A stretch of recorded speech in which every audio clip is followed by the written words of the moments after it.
Amigos, tengan ustedes muy buenas noches. Bienvenidos a esta edición de Agenda Política aquí en Canal N. Esta semana la noticia ha sido la confirmación de la prisión preventiva para Ollantumala y Nadine Heredia y algunas otras revelaciones que están de parte de algún sector exigiendo se investigue a otros líderes políticos como Keiko Fujimori y Alan García por haber recibido, según la declaración de Marcelo Odebrecht, dinero para campañas políticas. En el caso del partido aprista fue, dicen, Mercedes Arauz, en el caso de el partido fujimorista para Keiko Fujimori.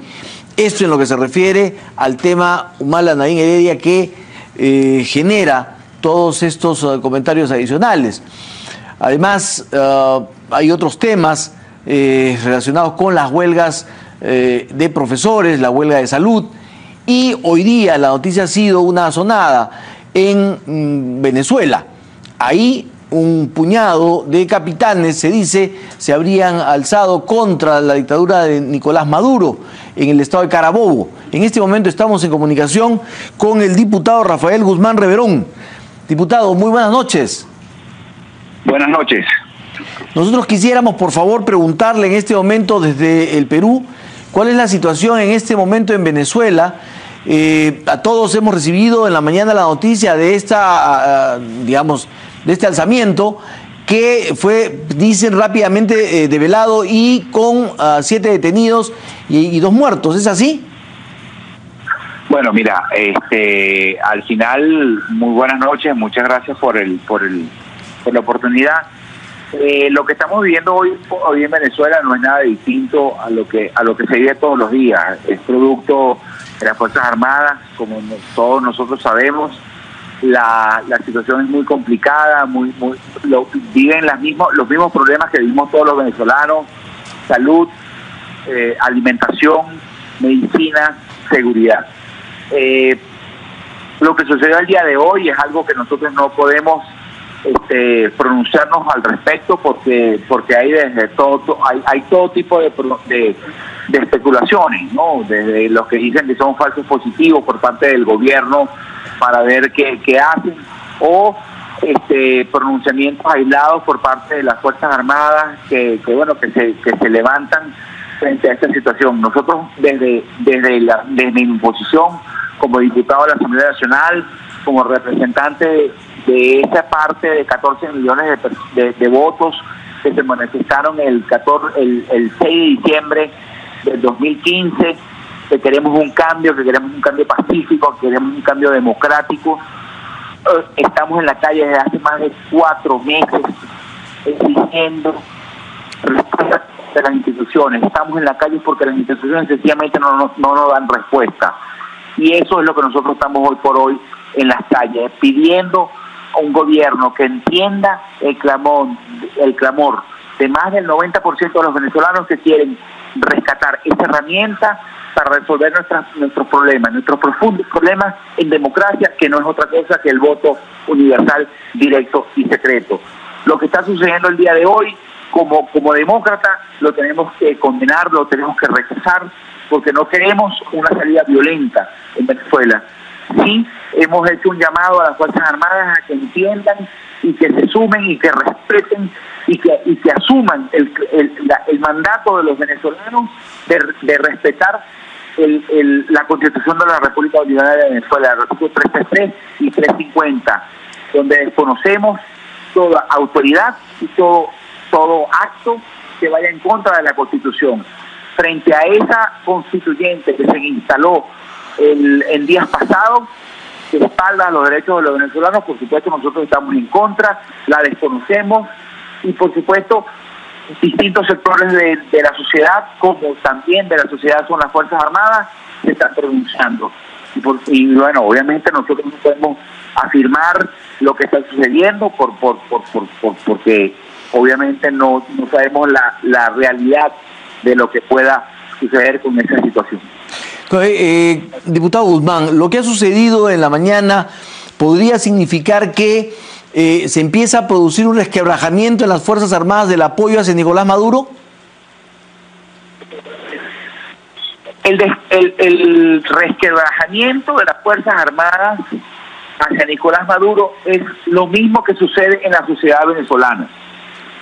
Lo que estamos viviendo en Venezuela con un 90% de rechazo a las políticas de Nicolás Maduro, a la actuación de Nicolás Maduro, no escapa a la realidad de las Fuerzas Armadas. En las Fuerzas Armadas tenemos hombres y mujeres que tienen sus familias, que no consiguen el arroz, que no consiguen la carne, que no consiguen la medicina, que no consiguen los hipertensivos.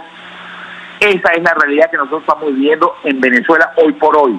Y ningún sector de la sociedad, armado, civil, cualquiera, está ajeno a lo que está viviendo, a lo que estamos viviendo en Venezuela. Entonces, obviamente hay un rechazo a las políticas de Nicolás Maduro. Y eso es ese llamado que nosotros hemos hecho a los militares, a las Fuerzas Armadas, a que defiendan la Constitución de la República Bolivariana de Venezuela, es un llamado a Nicolás Maduro como figura principal de las Fuerzas Armadas, como jefe, como comandante en jefe de las Fuerzas Armadas, a que entienda la crisis que nosotros estamos viviendo, a que entienda la realidad que estamos viviendo los venezolanos y que necesitamos rescatar mediante el voto, resolver los problemas que todos estamos viviendo. Finalmente, lo que queríamos preguntarle es, ya la fiscal general ha sido destituida de su cargo, se ha instalado, como usted ha dicho, la Asamblea Constituyente, hay una persona que es ha sido el brazo derecho en las relaciones exteriores de Nicolás Maduro, que ahora está al frente de esa Asamblea Constituyente. ¿Qué esperan ustedes de la reunión de cancilleres que se realizará pasado mañana aquí en Lima y que tratará el tema explícitamente de Venezuela? La fiscal general de la República no ha sido removida. La Asamblea Nacional Constituyente es ilegítima, inconstitucional e ilegal. No la reconocemos. La fiscal general de la República es Luisa Ortega Díaz y seguirá ejerciendo ese cargo. Nosotros, de conformidad con el artículo 333 y 350, desconocemos esa decisión por parte de esa Asamblea Nacional excluyente, y entiéndase muy claro, excluyente, porque está de espalda al 90% de los venezolanos. Y por eso se va a pronunciar la comunidad internacional. Son más de 80 países del globo terráqueo que se han pronunciado en contra de esa barbaridad que se llama Asamblea Nacional Constituyente, de espaldas a los derechos venezolanos, en contra de las principales necesidades de los venezolanos, que son alimentos y medicinas, y por supuesto frente a la voluntad de todos. Muy bien, entonces... Y eso no me cabe de la menor duda que los cancilleres van a ratificarlo.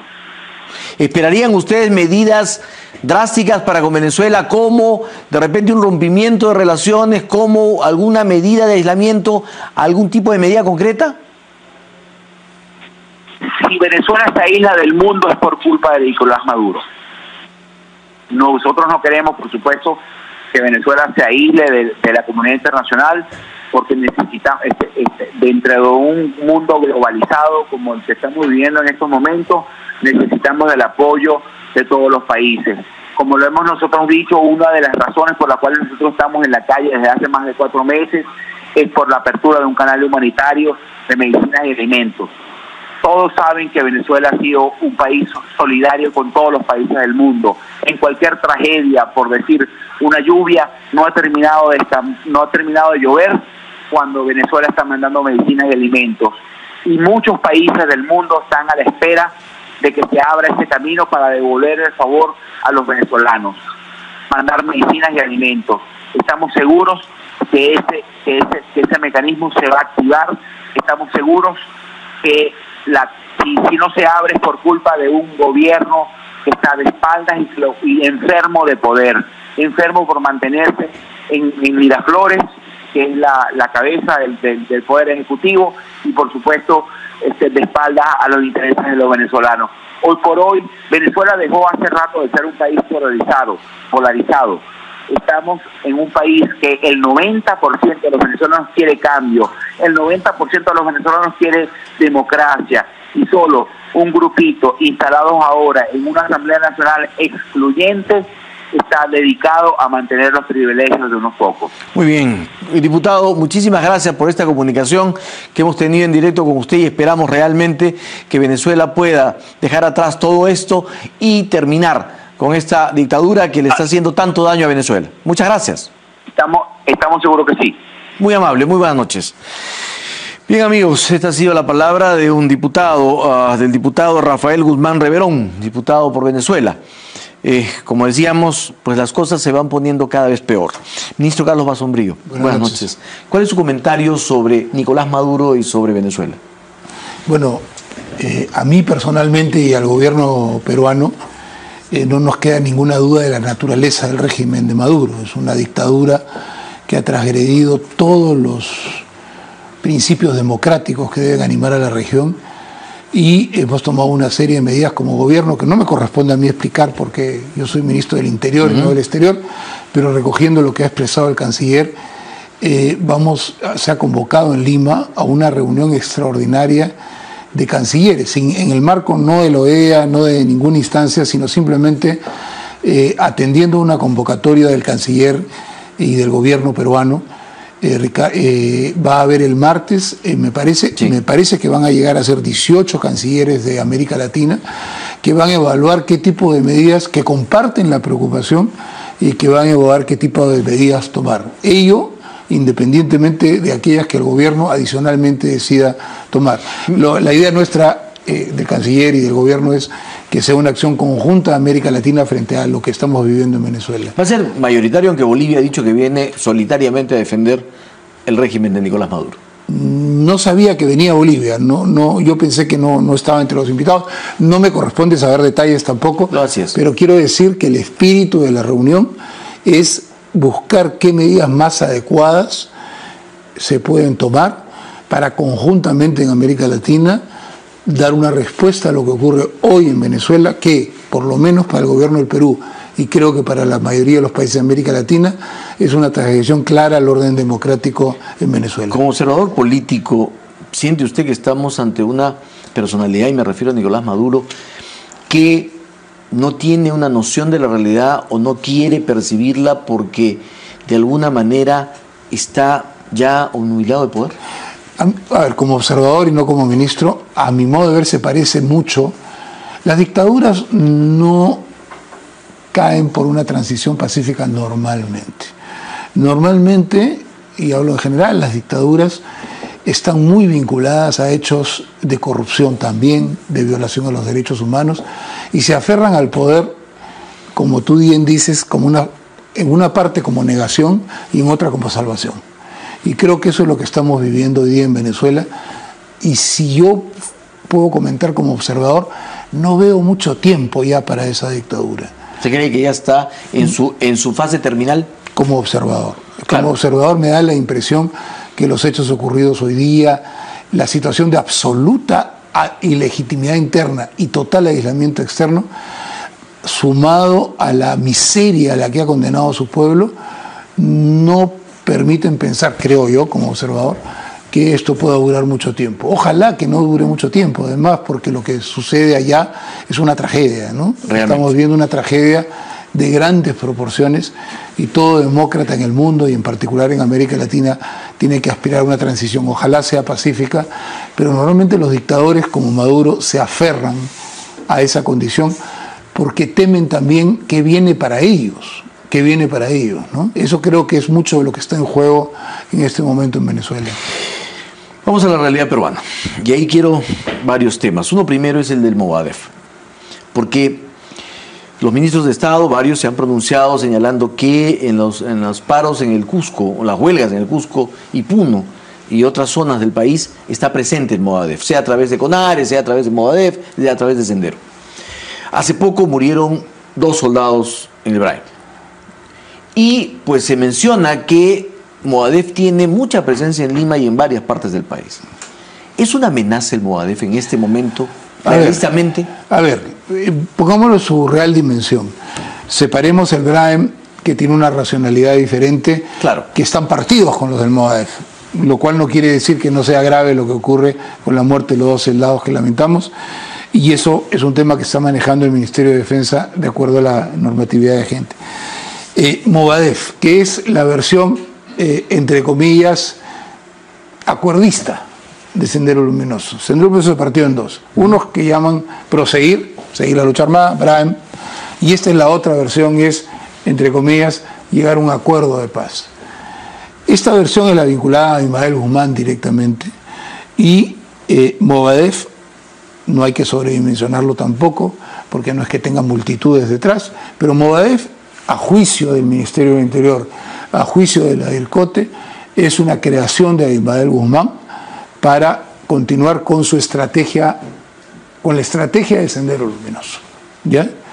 Nosotros respaldamos lo que se hizo en la operación Perseo en el año 2014, hace 3 años ya, en la que se detuvo a todos los militantes significativos del Movadef, acusándolos de pertenencia a Sendero Luminoso. A mi juicio, lamentablemente, se decidió que ellos podían enfrentar un juicio por pertenencia a Sendero Luminoso en libertad.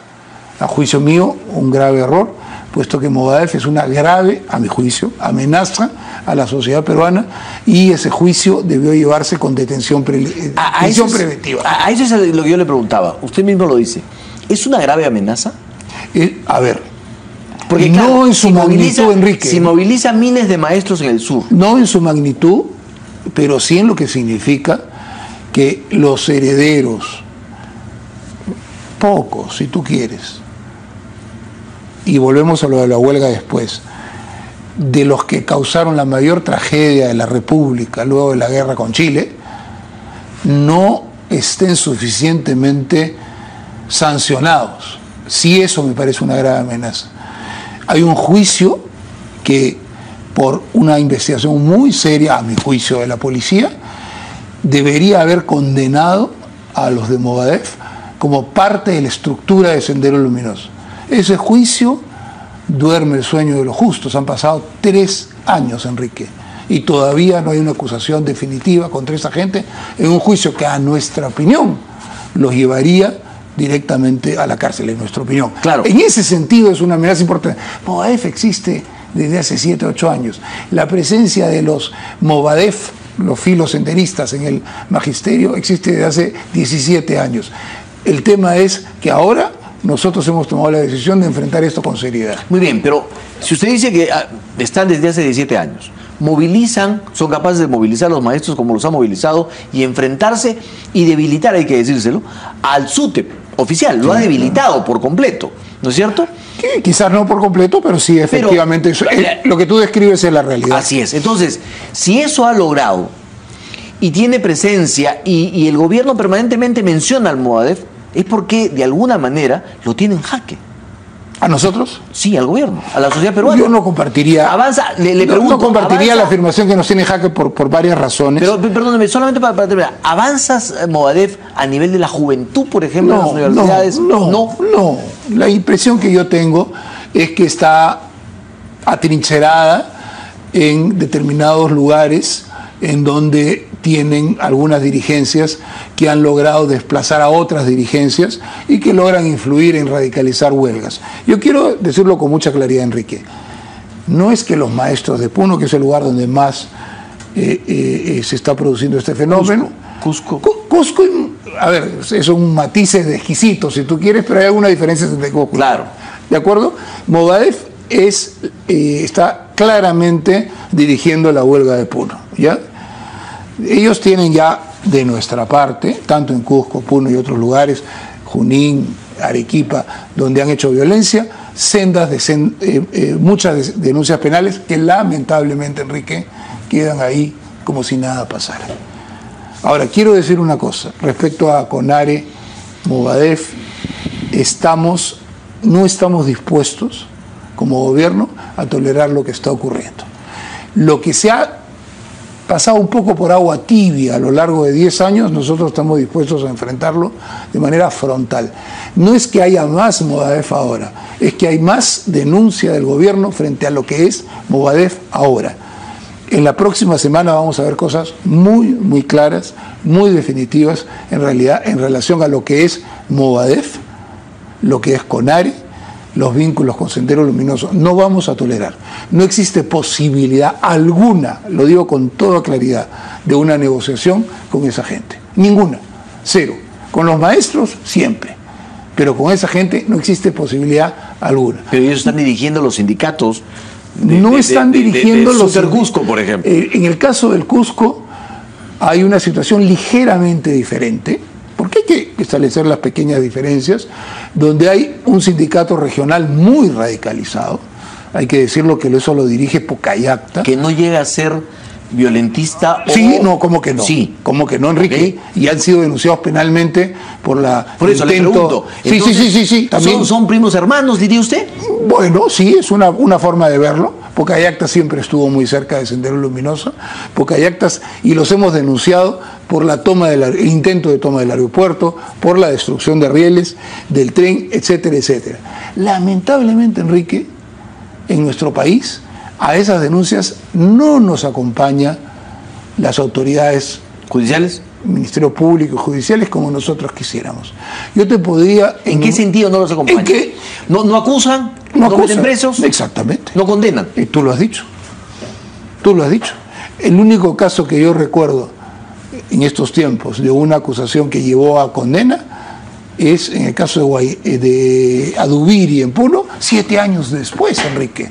7 años después.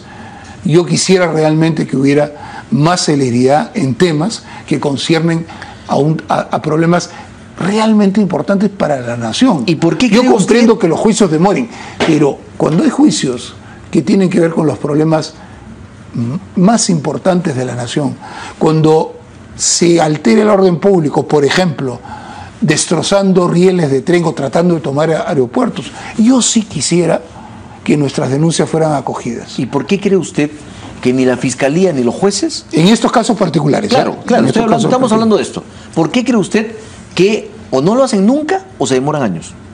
Yo creo que hay mucho de localismo y de temor. ¿Temor? Localismo, temor. ¿Alguna identificación con la causa?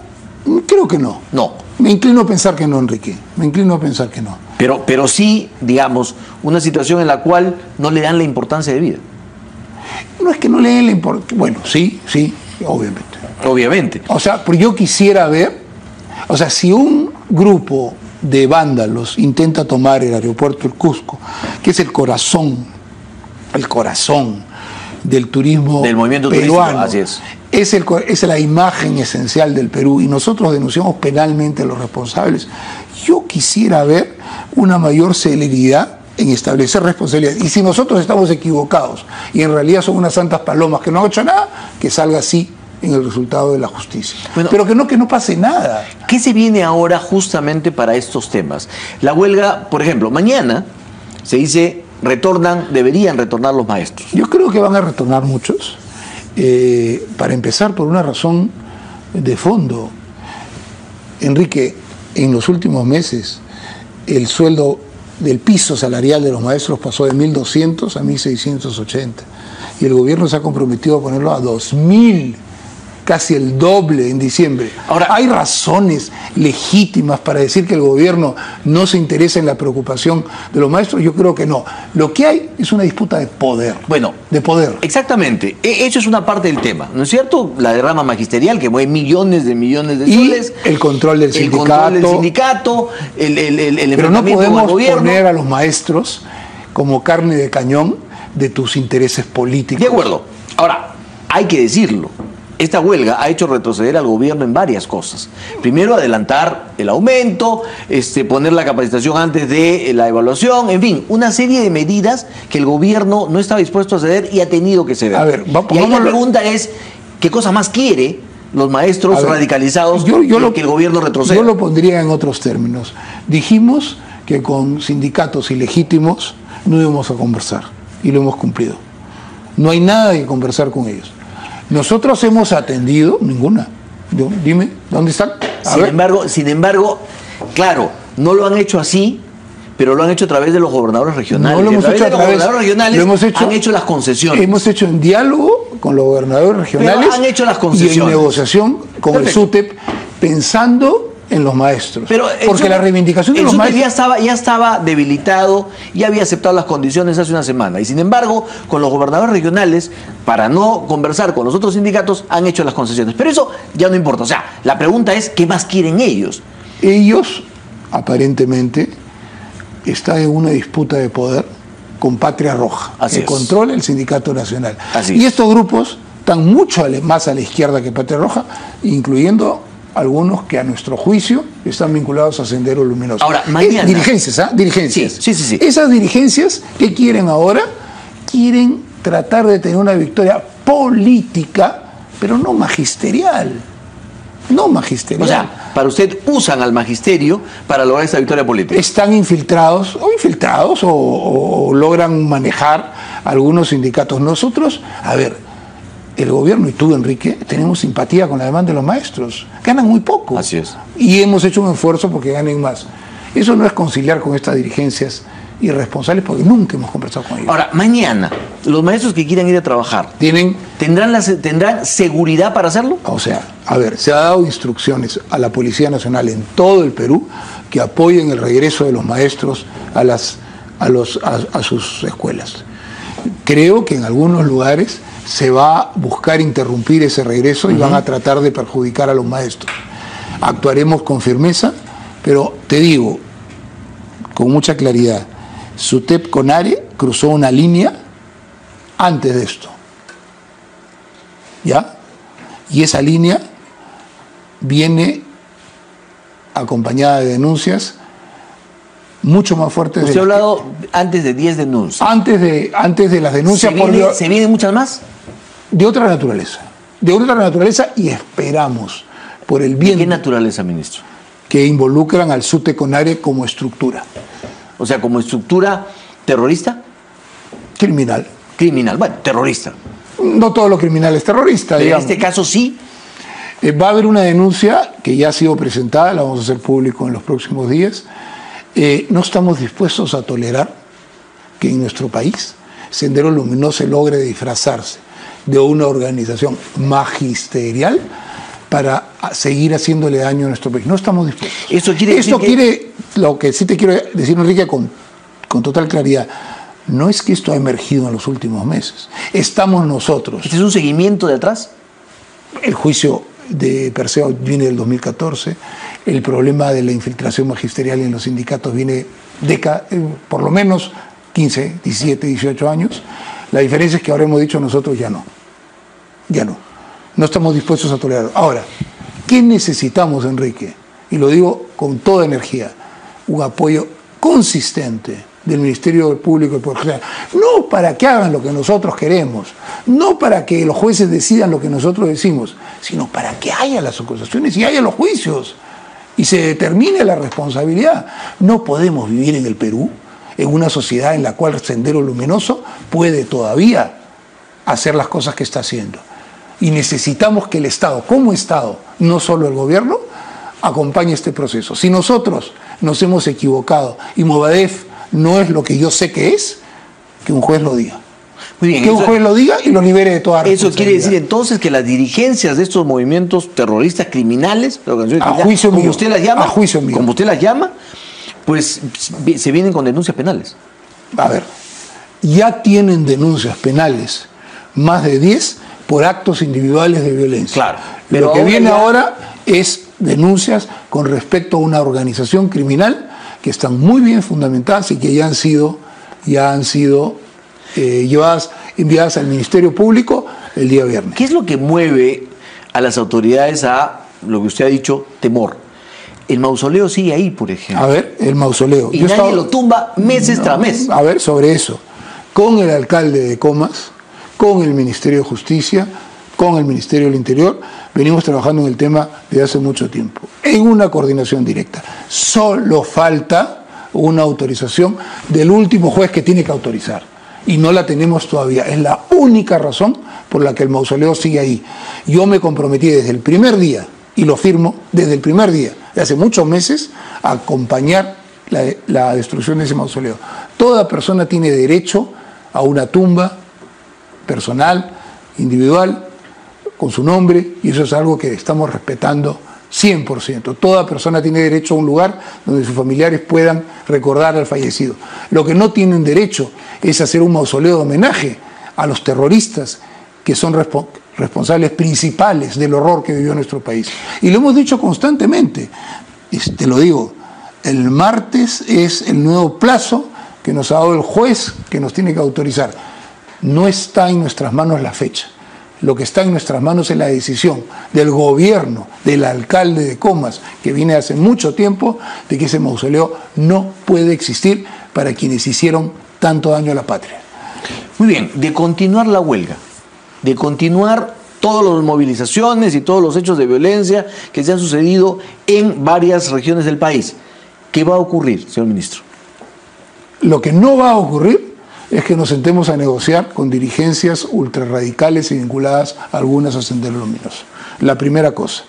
En segundo lugar, como te he dicho, la denuncia penal contra esta estructura de SUTE CONARE, que esperamos tenga la acogida del Ministerio Público vinculada a la consistencia de la demanda planteada, y esperamos que eso vaya en consecuencia. En tercer lugar, una invocación a los maestros de Puno, de Cusco, algunos menos en Arequipa, en Andahuaylas. No se dejen manipular. No se dejen manipular por los que lo único que quieren es disputar poder con el SUTEP nacional para ver si logran influir en la derrama magisterial, donde todos sabemos que hay muchísimo dinero de por medio. Bueno, muchísimo dinero de por medio. Este arreglo del gobierno con los gobernadores regionales de alguna manera debilitó más al SUTEP oficial. Pero le pregunto ahora, en el caso de los médicos, para usted, ¿esa sí es una huelga gremial? ¿Los médicos, las enfermeras, los obstetrizas? A ver, digamos, hay algunas diferencias importantes. No estamos hablando de movimientos ultrarradicales que tratan de tomar aeropuertos. Es un gremio que está haciendo huelgas. Por eso le pregunto, ¿ahí sí es gremial? Yo creo que sí es gremial, claro que sí. Ministro, pero más allá de que coincida con ellos, es gremial, es diferente, ¿no? Ya, ahora, pero su queja con los jueces y los fiscales no es solamente por ese tema. Usted ahora, y no, mejor dicho, ahora con más fuerza, pero desde hace algunas semanas o meses, ya viene usted quejándose de cómo los jueces van soltando a quienes la policía detiene, sean bandas o sean individuos. Sí y no. No los jueces, algunos jueces en particular. Pero básicamente... Quiero poner ejemplos muy concretos. Sí. O sea, yo quiero decir que, a ver, pongamos el tema de megaoperativos, que es muy significativo. En los 73 que hemos hecho, hemos tenido un apoyo extraordinario de los jueces en 71. O sea, no hablamos de los jueces. Sí puedo hablar del juez que liberó a los monos de Quequepampa en Huaral, 28 criminales, que por supuesto se fugaron toditos, y hasta ahora 16, hemos capturado 16 y nos quedan 12 por capturar. ¿Ya? Entonces, yo quiero focalizar, no es contra los jueces. Hay algunos jueces que toman decisiones, bueno, ese juez ya lo sacaron del Poder Judicial. Lo que está ocurriendo ahora, y yo ratifico mi preocupación, es, en el año 2014, antes, los malditos del triunfo también en esa época en Trujillo eran probablemente la banda más cruel la organización criminal más cruel que existió en Trujillo, dirigida por el viejo Paco. Acabo de estar en Trujillo en estos días viendo otros temas y es realmente alarmante lo que han liberado a 16 de ellos por exceso de carcelería. 16, Enrique. Yo tengo, bueno, en fin, ya no entro en eso, pero 16 inaplicando un decreto legislativo, el 1307, que ordena, porque es una ley, que cuando haya casos complejos de crimen organizado se amplíe la detención preventiva. Cosa que sí hace la sala de crimen organizado, de corrupción, y no hace la sala penal. Te agrego, el caso Carbonero, el mayor decomiso de droga de la historia, Enrique, tú lo recuerdas, ahí hubo la historia historias muy colaterales, llamativas, en Huanchaco. Lo van a soltar el 20 de agosto. A 2 mexicanos y un peruano que fueron agarrados literalmente con las manos en la masa. ¿Por qué, porque ministro? No quieren aplicar el 1307 que amplía la detención preventiva y dicen, culpa de los fiscales que se demoraron mucho. Yo no sé si se demoraron mucho, pero hay una norma que permite esa ampliación. ¿Por qué los liberan? Ustedes saben el daño que se le hace a ¿Alguien cree que los malditos del Triunfo, del viejo Paco, van a ir dentro de 2 meses a la citación judicial para que se sienten ahí y rendir juicio por todos los asesinatos que hicieron? ¿Alguien Ministro, cree eso? Pero la pregunta que todos nos hacemos en el Perú es, ¿por qué razón los fiscales no pueden encauzar a esta gente y terminan saliendo justamente por este tema de la prisión, del exceso de carcelería, por prisión preventiva que se va ampliando? A ver, yo no soy un partidario de la prisión preventiva para toda la vida. Lo que sí puedo decir es que hay una norma, una ley de la República que permite a los jueces ampliar la prisión preventiva en casos que los fiscales no han terminado. En estos casos tan clamorosos, ¿es temor? No ¿Es sé, corrupción? Enrique, no lo sé, Enrique. No lo sé. Pero lo hace a usted dudar. No, lo que yo digo es, ¿por qué la Sala Anticorrupción sí aplica el decreto legislativo? ¿Y por qué en segunda instancia? Porque el juez de primera instancia sí dijo que se aplicaba, una sala dice que no se aplica. El argumento es, los fiscales no saben hacer su trabajo, etcétera, etcétera. Yo digo, si hay una norma explícita que taxativamente dice que sí se puede aplicar, ¿por qué no lo aplican? Estamos hablando de vidas humanas, de personas que pueden morir asesinadas por esta gente, de policías que están en riesgo porque capturaron a esta gente y ahora ven que están 16 de estas personas libres. Yo creo que tenemos un problema en algunos casos. He dicho, el 90% de los casos, los jueces, 90% de los casos grandes, han estado ahí en la línea. Pero hay algunas veces que sorprende. Y la pregunta es, ¿no pueden coordinar Poder Ejecutivo con Poder Judicial para unificar, para que se unifiquen criterios, para que haya alguna manera en que no existan estos jueces o estas decisiones de estos jueces? Hemos tenido un montón de reuniones de ese tipo, nada. Enrique. No es y nada. Ojo, insisto, estamos hablando del 2% de los casos, ¿ya? Pero yo, como ministro del Interior y sabiendo lo grave que es, tengo que ir a ese 2% de los casos. Ministro, se nos acabó el tiempo. Yo le dejo una inquietud para una siguiente entrevista. Cuando quieras. Hay quienes dicen que usted está haciendo un extraordinario trabajo a nivel justamente de las grandes bandas, pero la gente en la calle sigue teniendo el problema de los raqueteros, de los que se roban los celulares, de los que se meten a los restaurantes, a las tiendas, a las farmacias. O sea, esa, por decir de alguna manera, delincuencia que no es pequeña, porque el impacto es muy fuerte, pero es esa delincuencia menuda que aterroriza a la población siempre. Entonces, sus éxitos arriba y sus éxitos con sus más buscados son importantes, pero en la calle sigue el mismo terror. Eso por un lado. Sobre eso diría yo lo siguiente, tienen razón de decirlo. Hemos avanzado un poquito ahí, las cifras están ahí para acompañarnos, pero tienen toda la razón de decirlo. Ese problema continúa. Y con el patrullero de mi barrio, los auxiliares de policía, los 6.000 que salen ahora y los 7.000 que salen en enero, estamos tratando de tener una mayor presencia policial que nos ayude a eso. Sí, ¿qué les puedo decir? El problema continúa. Pero está un poquito menos, las cifras así lo dicen, que hace 2 años. Analicémoslos en una siguiente entrevista. Yo lo que le voy a preguntar rapidito para un sí o no es, ¿está usted de acuerdo con la prisión preventiva para Ollanta y Daniel Heredia? Estoy de acuerdo con la prisión preventiva para los malditos del Triunfo y para los carboneros. ¿No se quiere pronunciar sobre el otro tema? No quiero, Enrique. Ya. Ahora, creo que es positivo que la justicia avance frente a los casos de corrupción, sea el nivel que sea. ¿Y reclamaría usted la misma investigación para todos igual? ¿Para Keiko Fujimori también? Para todos igual. Cualquiera. Ministro. Cualquiera, todos, sin excepción. Ministro, usted hace algún tiempo se pronunció varias veces a favor del indulto de Alberto Fujimori. ¿Mantiene la posición? Yo escribí en el 2013, sí, hace 4 años, que justicia no es venganza. Y dije que si una persona estaba en una situación de, digamos, decrepitud y enfermedad, que hiciera ya una persona en un estado terminal, no del día, a mí me parecía que lo humanitario debía primar. O sea, si se firme el indulto, usted no tendría mayor inconveniente, respaldaría al presidente. Digamos que yo no me meto en la decisión presidencial, no, obviamente, pero el tema no está discutiendo. Pero le pregunto que usted respaldaría al presidente. Yo te voy a contar una anécdota. En Spandau, en Alemania, mi cabeza siempre llena de cosas, se me ha olvidado el nombre, estaba uno de los últimos, el último al final, de los nazis que habían participado en la Segunda Guerra Mundial.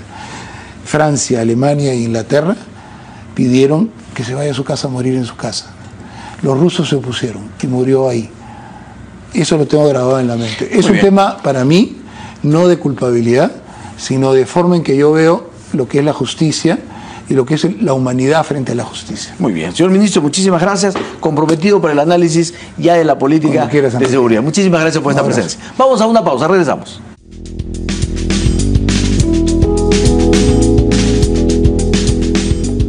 Amigos, la huelga en el sector salud también continúa y en otro caso empieza recién. Estamos hablando de las enfermeras. Estamos ya en presencia de 3 de los principales representantes de los gremios que están en huelga precisamente.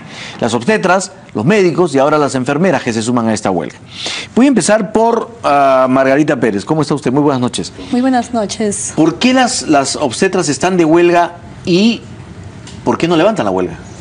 Bien, nosotros estamos de huelga desde el día 3 de agosto, somos aproximadamente 20.000 obstetras a nivel nacional y lamentablemente hemos tomado esta decisión con todas nuestras bases porque hay compromisos y una problemática sin resolver con el Ministerio de Salud. ¿La huelga es indefinida? La huelga es indefinida. ¿La huelga es nacional? Es nacional. ¿Es acatada en qué porcentaje? En estos momentos tenemos reportes que está siendo acatada por la mayoría de nuestros afiliados. ¿Han conversado con la ministra? Hasta el día de hoy no tenemos esa suerte. Hemos conversado solo una vez al inicio de su gestión. Desde ese entonces nunca más hemos vuelto a tener una reunión con la ministra de Salud. ¿Cuántos días tienen en huelga? Tenemos en huelga desde el día 3 de agosto y es nuestro 4º día de huelga nacional. ¿Y no ha habido anunciamos la huelga hace 15 días antes de empezar. ¿Y no ha habido ningún intento de contacto de parte de la ministra con ustedes? No ha habido ningún intento de comunicación, más que un documento que lo hemos recibido de parte del secretario general del Ministerio de Salud, donde nos indica que prácticamente nuestro pliego de reclamos está resuelto con solo 3 puntos que no menciona nuestros puntos principales de reclamo. ¿Cuáles son? Que es el incremento del presupuesto para el sector salud, porque sin presupuesto no podríamos solucionar ninguna problemática que va por el ineficiente infraestructura que tienen los establecimientos de salud, la escasez de medicamentos, la falta de profesionales para poder atender a la población, en este caso los obstetras, y también el incumplimiento de una escala remunerativa que se acordó con el Ministerio de Salud, que fue un compromiso de la ministra que lo dijo públicamente. ¿De esa misma ministra? De la misma ministra, del presidente de la República, cuando durante su campaña y cuando asume el año pasado durante el discurso presidencial anunció el incremento para todos los profesionales de la salud. Asimismo, la señora ministra se comprometió que esta escala remunerativa estaría lista para para este año, en el mes de marzo. Ha pasado todos estos meses, hemos sido pacientes en por lo menos saber cómo va a ser esta escala remunerativa, para ver con qué criterios se han tomado o cuáles serían los montos en que nos piensan incrementar, pero sin embargo el Ministerio de Salud ha cerrado esa información, no tenemos ninguna información de cómo sería esta escala, más que los anuncios públicos que indican que podría ser para el año 2018. Y a pesar de ya estar en su 4º día de huelga, a pesar de estar en el 4º día de huelga, no ha habido ningún contacto, lamentamos que esto sea así, porque siempre hemos estado abiertos al diálogo para... Muy bien. Doctor Godofredo Talavera, presidente de la Federación Médica, ¿por qué ustedes están de huelga? Enrique, buenas noches. Nosotros estamos en 34 días de huelga nacional indefinida y en el 14º día de huelga de hambre, donde 5 colegas están exponiendo su vida, ya 2 han sido retirados, tenemos 3 colegas. Nosotros básicamente estamos primero por incremento de presupuesto. Le pedimos a nuestro presidente que cumpla su plan de gobierno. Él nos prometió que iba a aumentar el 0,5% del PBI por año para el sector salud, y esto significa 3.300 millones por año. El CIS, como sabemos, está totalmente desfinanciado, está en emergencia el CIS. En estos momentos casi con seguridad ya ha consumido su presupuesto se había al 100%. El CIS. Sí, pero no se ha dado el presupuesto necesario, ¿no? A junio estaba en el 80%, ahora estamos ya en agosto, suponemos que ya estamos llegando al 100%. Y esto hace que en centros de salud se nos corte el agua, la luz, no haya para gasolina, se haga cerrado el servicio de hemodiálisis en Iquitos y una serie de carencias. Lo que le pedimos concretamente es que nos digan cuánto van a dar de incremento de presupuesto para el CIS para este año. Y por supuesto, ya lo dijo nuestra compañera, ¿no?, que para el gobierno se comprometió que iba a cumplir los acuerdos. Nosotros firmamos una acta para que se nos inicie la escala salarial después de 150 días de huelga, que iba a ser en enero del 2016. Y su equipo de gestión fue a la federación y nos dijo que iba a cumplir los acuerdos con los gremios. El mismo presidente en su casa el 15 de julio nos dijo que no entendía cómo los profesionales haciendo lo mismo podían ganar diferentes, y me refiero a lo que se comparando salud, o sea, el Ministerio de Salud con Salud.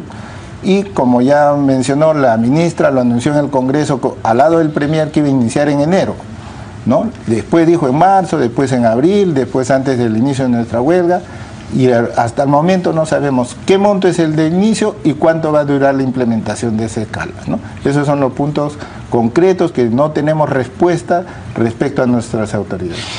¿Han ustedes conversado con la ministra, con alguna representante de la ministra o representante? Sí, nosotros hemos conversado, le hemos pedido estas mismas preguntas y no obtenemos respuestas, ¿no? A pesar que incluso ya mencionaron 2 veces que ya se había solucionado la huelga, pero eso es incorrecto porque no hay ninguna solución, no hay ninguna respuesta concreta a estos puntos. Muy bien. Ahora, las enfermeras. Muy buenas noches. ¿Cómo está usted? Buenas noches. ¿Por qué razón las enfermeras inician una huelga?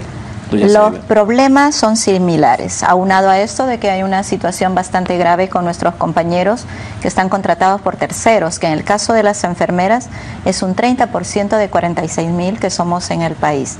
Estas enfermeras contratadas por terceros no tienen ningún derecho laboral y están sujetos a contratos mensuales o por 3 meses y ni siquiera pueden enfermar. Entonces, para nosotros esa situación es bastante difícil, es bastante precaria la condición laboral. Aunado a esto, también tenemos la escala remunerativa, que lo han mencionado los compañeros. También se trabajó una escala remunerativa con técnicos del mismo ministerio para que se aprobara en la gestión actual, porque también fue de conocimiento de la ministra, y tal como a ellos también ella nos anunció meses que han ido venciendo los plazos sin nada concreto. Entonces ahora se dice que para el 2018 estaría lista la escala y que también se incrementaría el presupuesto para salud, que cubriría las demandas que tiene la población de salud, porque no solamente es la necesidad nuestra, sino que brindemos una atención de calidad, que el paciente no se queje porque no hay medicamento, que no se queje porque la cama no tiene barandas para que su familiar se caiga, que no se queje porque en las emergencias hay una tuburización tal que incluso están pacientes contagiándose, por ejemplo, con tuberculosis y están ahí todos juntos, incluso los que transitamos por ahí. Dígame, ¿las enfermeras entran también a una huelga indefinida? Sí, entramos a una huelga indefinida nacional. Nosotros tuvimos un paro nacional de 48 horas en el mes de junio, el día 26 y 27, donde tuvimos reunión también con los funcionarios del Ministerio de Salud y se comprometieron incluso para conformar comisiones y abordar algunos temas técnicos. En esa reunión se presentó la ministra para invocarnos que levantáramos la huelga de 48 horas, pero sin ningún acuerdo. Y usted sabe que nosotros como representantes recibimos las demandas de nuestros agremiados y cuando nosotros implementamos medidas de huelga es porque ya la situación en los establecimientos y la situación laboral nuestra no se puede tolerar más. Nosotros hemos entendido y hemos comprendido la situación del país, incluso esta medida estuvo programada para el momento de la emergencia, pero nosotros también somos profesionales y nos comprometemos con la salud del pueblo, pero también queremos que nos entiendan, que se comprometa el gobierno con nosotros y nos brinde las condiciones para trabajar adecuadamente y que al profesional también se lo reconozca en todo su compromiso y sus capacidades. Vamos a ir a una pausa, regresamos para continuar con este diálogo. Regresamos.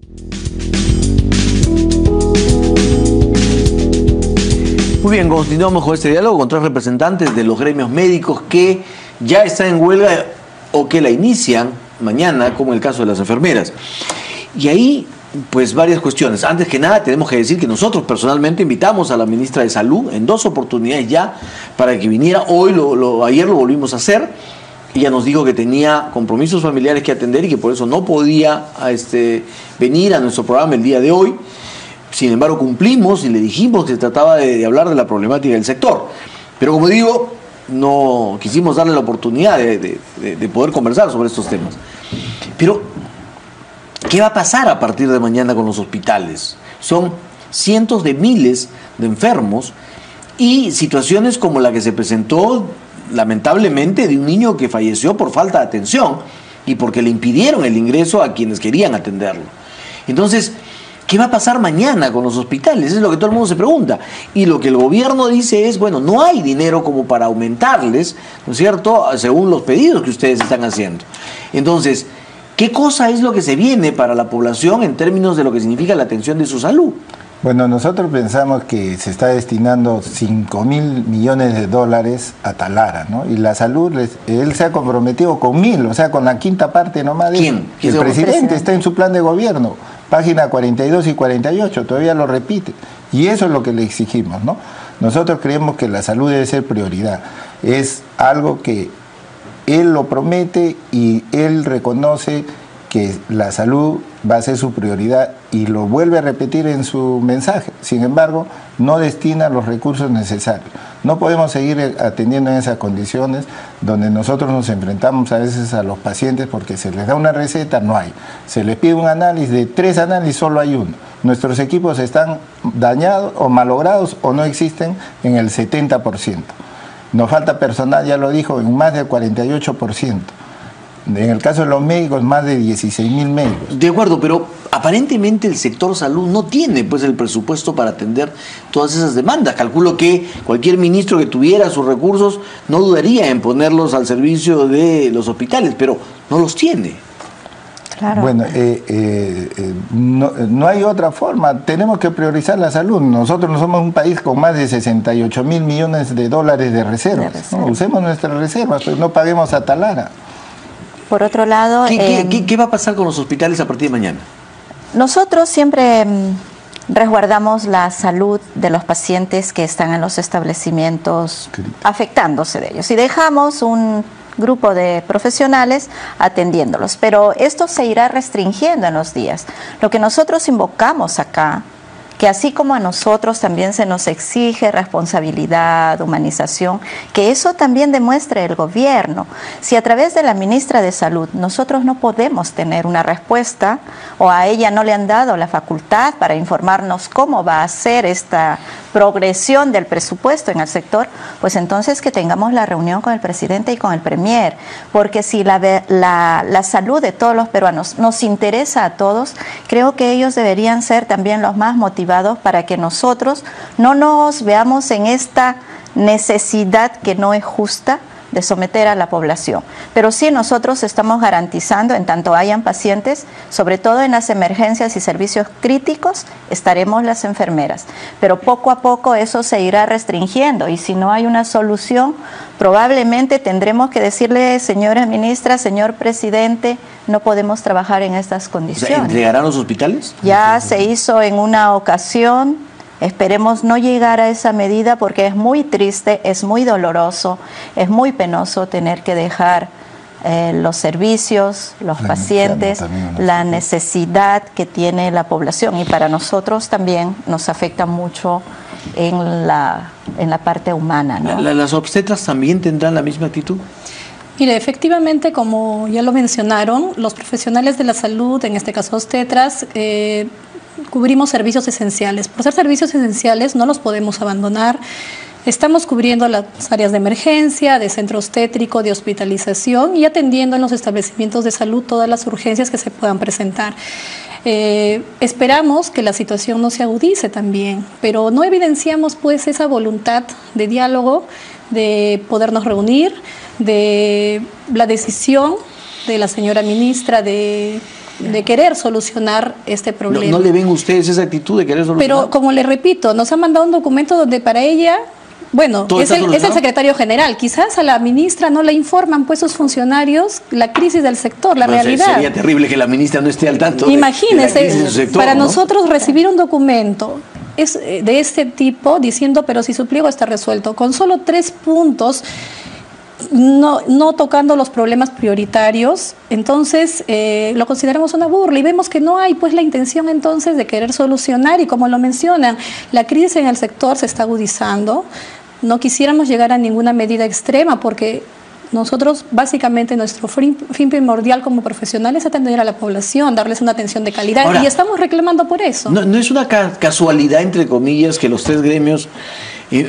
se agrupen para hacer esta huelga? No, cada uno tiene sus propias su propia plataforma. Pero cualquiera podría decir por qué hacen coincidir en el tiempo sus plataformas, sus medidas de lucha. Enrique, nosotros ya estamos 34 días de huelga y no somos atendidos. Nosotros íbamos a hacer nuestra huelga el 28 de marzo. Visto la emergencia, la hemos postergado, ¿no? Porque había la emergencia sanitaria, entonces hemos postergado. No tiene nada que ver con la huelga de los otros gremios. Propiamente, segunda vez que converso con la dirigente de Tetras y con Trina de repente algunas otras veces, pero los últimos 7 meses no nos hemos visto, a excepción del día de ayer. Hay un factor importante que no debemos dejar pasar, y es el momento en que estamos en la parte presupuestal. En este mes se define el presupuesto de todos los sectores.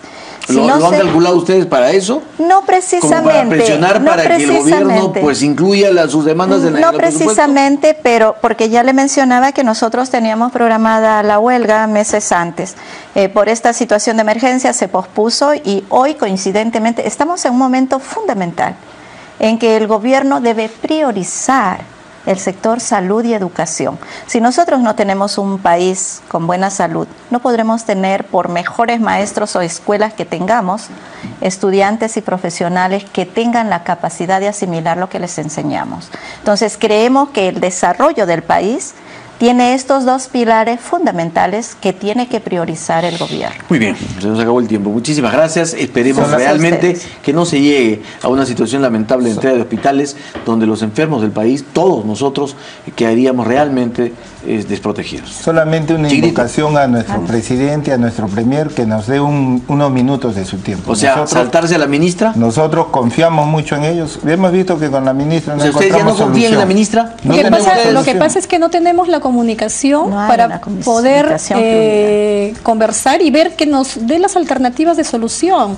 No estamos cerrados al diálogo, pero como no vemos evidenciado ello, es el pedido de que en todo caso pues el presidente de la República o el premier sea quien tome las decisiones. Muy bien, muchísimas gracias a los tres. Gracias a usted. Vamos a una pausa, regresamos.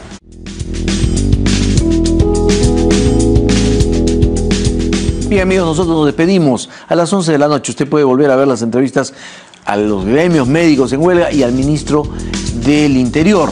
Y el próximo domingo nos vemos aquí, siempre en Canal N, a las 7 de la noche.